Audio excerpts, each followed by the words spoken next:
Bonjour, bienvenue dans Tutocat. Aujourd'hui, nous allons parler d'une des plus anciennes races, celle du Chartreux. Un grand cocorico, car c'est le chat français, la race française par excellence, le Chartreux.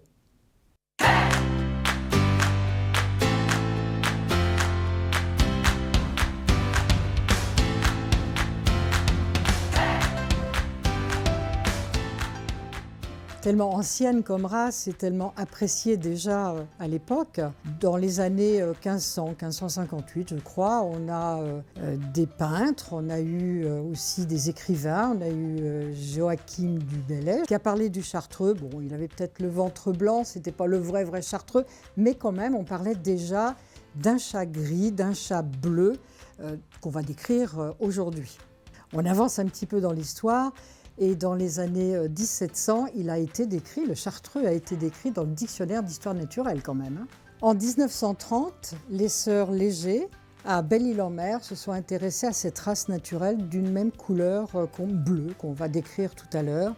Ce sont elles, en fait, qui ont commencé à nommer la race, à l'introduire, et elles ont amené une très jolie chatte qui était la toute première chartreuse reconnue, qui s'appelait Mignonne de Gerveur, à l'exposition de Paris, et elle a fait déjà son premier championnat et je crois qu'elle a été déclarée comme la chatte la plus jolie de l'exposition. Alors encore dans les dates, 1939, c'est on va dire la reconnaissance de la race, même si le standard n'est pas complètement établi et que les mariages se font encore un petit peu avec d'autres chats dits bleus, genre le British Shorthair ou peut-être même le bleu russe. Mais en tout cas, ça se précise. La race devient connue, la race devient très appréciée et beaucoup de personnes s'intéressent à ce Chartreux dans les expositions. En 1977, M. Simonet, Jean Simonet, lui a vraiment établi le standard et a commencé par demander l'interdiction de mariage avec toute autre race, même de cette couleur-là, pour vraiment établir un standard typique au Chartreux et pas à une autre race telle que le British Shorthair par exemple. Il faut savoir que beaucoup de personnalités, peintres, écrivains, se sont intéressés aux Chartreux. On a quand même Colette, qui a eu des Chartreux, et M. Charles de Gaulle.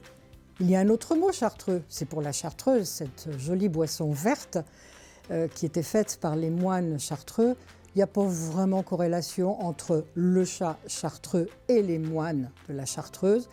Simplement, les moines, comme dans beaucoup de monastères, avaient des chats pour éviter la peste déjà, parce qu'il y avait la peste bubonique à l'époque, et puis éviter les rats dans leur silo, dans leur grange et un petit peu partout. C'est un chat qui est très chasseur, très actif, d'où cet intérêt déjà pour cette race.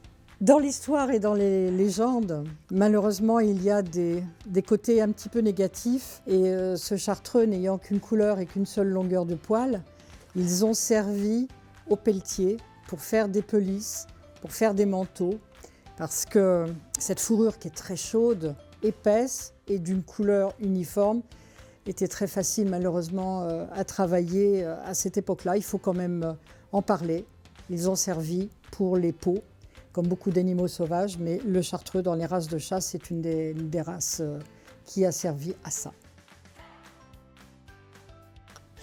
Avant de décrire point par point du bout du museau au bout de la queue ce beau Chartreux, la particularité, évidemment, il est bleu-gris, comme on peut le voir ici, et il est uniquement à poil court. On va maintenant parler du standard, parce que si vous voulez acheter un Chartreux, il faut que vous sachiez comment ce Chartreux doit être. La tête est en forme de trapèze, un petit peu plus longue que large. On a des joues qui sont pleines, pas trop rondes, mais bien pleines, principalement chez les mâles.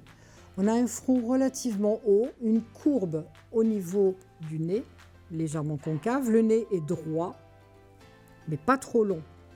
Les patons sont bien développés, le menton bien en ligne, avec le nez, le museau ici, bien en ligne.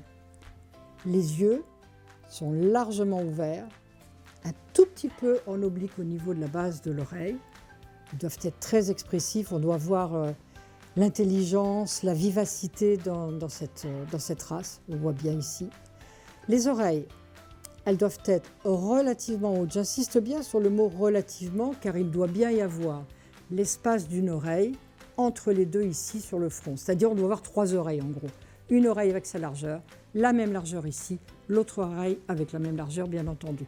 Surtout pas en bonnet d'âne, même si on dit qu'elles sont relativement haut placées, ce n'est que relativement haut placé. On ne doit pas avoir un âne.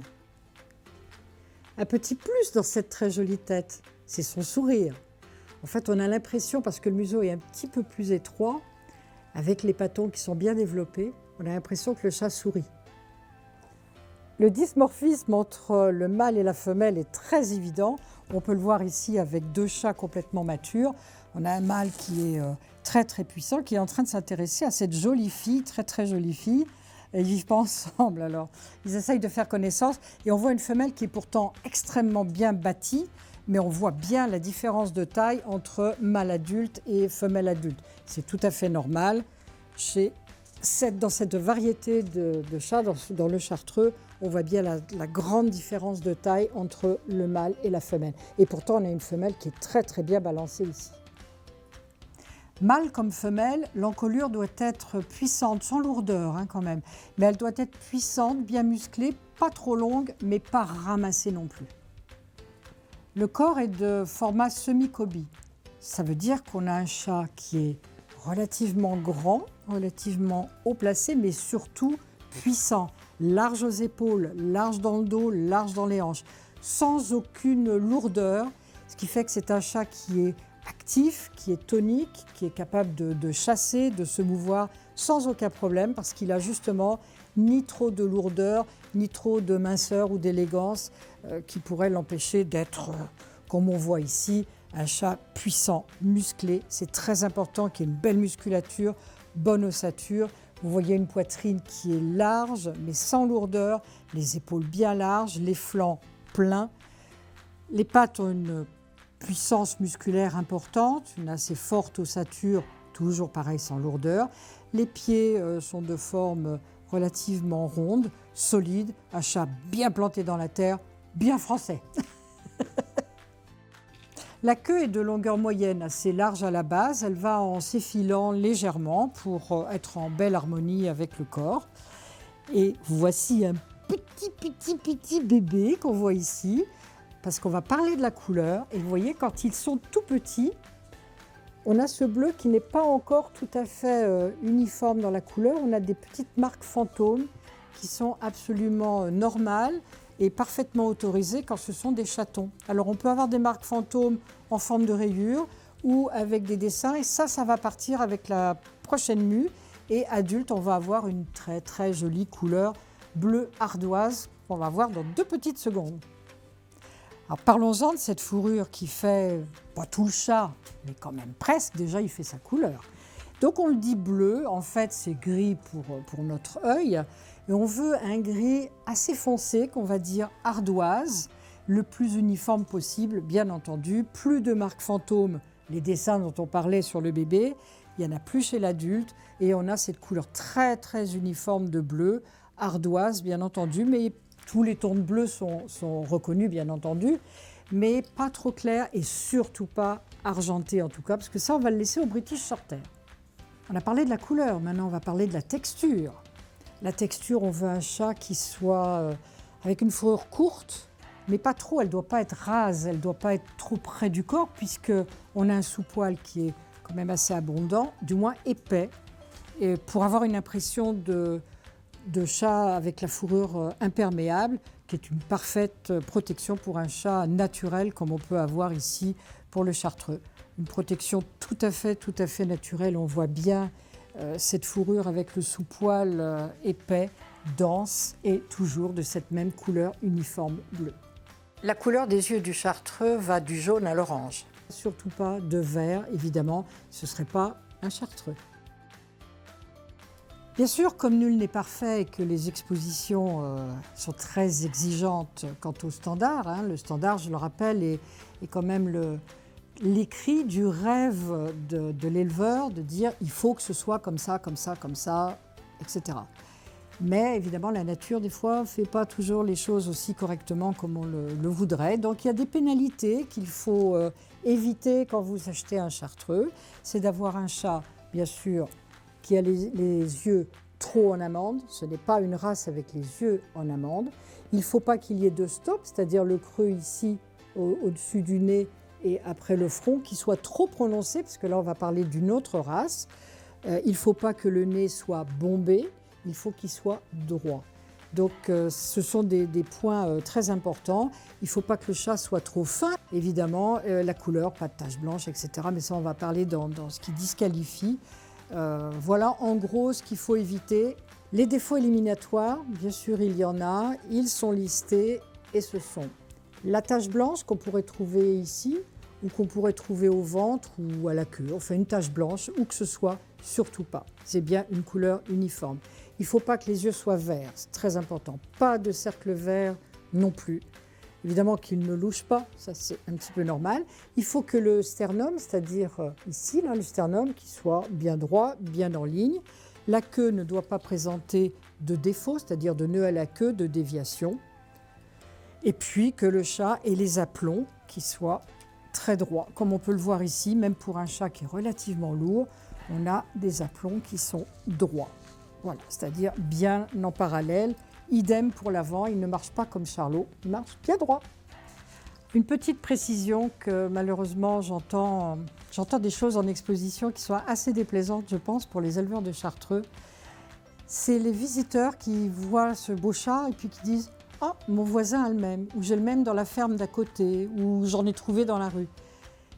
Ce n'est pas un chartreux pour autant. Vous trouvez un chat, s'il n'a pas son pédigré de chartreux autour du cou, ce n'est pas un chartreux. Malheureusement, quelques vétérinaires font encore l'erreur. Ils vaccinent un chat bleu et ils pensent que c'est un chartreux, ils mettent chartreux à la race. Ce n'est pas un chartreux. Ne pas confondre. Donc c'est très dommage pour les éleveurs parce qu'ils ont des chats dont les lignées sont connues, le pédigré est connu depuis des générations et des générations. D'ailleurs, vous voyez bien, on en a parlé tout à l'heure, quand même dans les années 70, le standard, on va dire. Et d'entendre dire j'ai le même à la maison, c'est très triste pour les éleveurs qui font un travail énorme pour garder leur race. Aussi, ne pas confondre avec le British Shorthair qui sera plus rond, qui sera plus clair et qui aura les yeux beaucoup plus cuivre.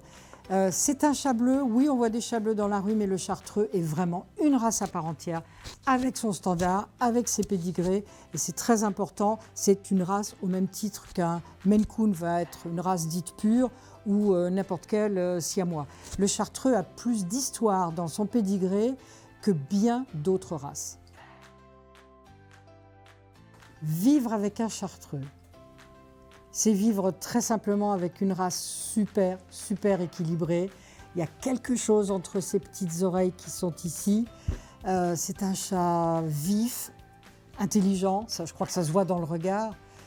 C'est un chat qui est excellent chasseur, bien entendu. Et pourquoi ? Parce qu'il est très bien musclé, qu'il a gardé tous ses instincts, qu'il est très bien équilibré, qu'il peut sauter, courir, qu'il a de la réserve pour courir. C'est un chat charmant, adorable et bien sûr, comme les écrivains s'y sont intéressés, c'est un chat qui aime le papier, qui aime la chaleur, qui est à la fois calme, qui peut être calme, un chat adulte calme, mais ça joue, ça bouge, on les appelle les petits démons à la couleur de perles quand même. Comme tous les chats relativement puissants, le chartreux a une croissance lente et c'est que vers 3 ans qu'il est vraiment fini, qu'il montre tout ce qu'il a à montrer, c'est-à-dire beaucoup de belles choses. Le chartreux est toujours parmi les favoris des Français dans les expositions et c'est tant mieux. D'ailleurs, je vous invite à aller en exposition pour les voir, parler aux éleveurs. Et si vous êtes intéressé par l'acquisition d'un chartreux, vous avez 3 clubs de race qui sont listés sur le site du LOF et auprès desquels vous pourrez vous adresser pour l'acquisition d'un chartreux. Et faites bien attention à relire le standard pour savoir ce que vous devez chercher et ce que vous devez éviter lors de l'achat d'un chartreux. En 2018, les chats de race sont rentrés au concours général agricole. Ce qui est très important, c'est vraiment dans l'histoire quelque chose de super important pour les chats. Et nous avons ici Ivana qui fut la première gagnante du CGA au concours général agricole. Et ça, un grand bravo, c'était un chat français, un chartreux et quelle beauté, sachant qu'elle a quand même 8 ans. Et ça, je voudrais dire aussi que c'est un chat qui vit absolument normalement, longtemps, comme tous les chats, encore une fois, parce qu'ils sont bien dans leur peau, bien dans leur tête et surtout très bien élevés par les éleveurs qui font attention à ouvrir le sang, qui font attention à ouvrir le sang, je m'entends, c'est-à-dire à ouvrir les lignées pour pas qu'il y ait de consanguinité. Il y en a quand même suffisamment pour ça et on a des chats super, super bien dans leur peau. Merci de nous avoir suivis sur ce tuto 4 avec cette jolie relève. Je vous dis à très bientôt. Je ne vais pas vous chanter Belle-Île en mer, parce que je ne vais pas y arriver. J'ai oublié le YouTube. Sur le site, sur le site YouTube du LOF. Non. Mais recommence, c'est pas grave. Cette phrase, je n'arrive jamais à la dire. Recommence.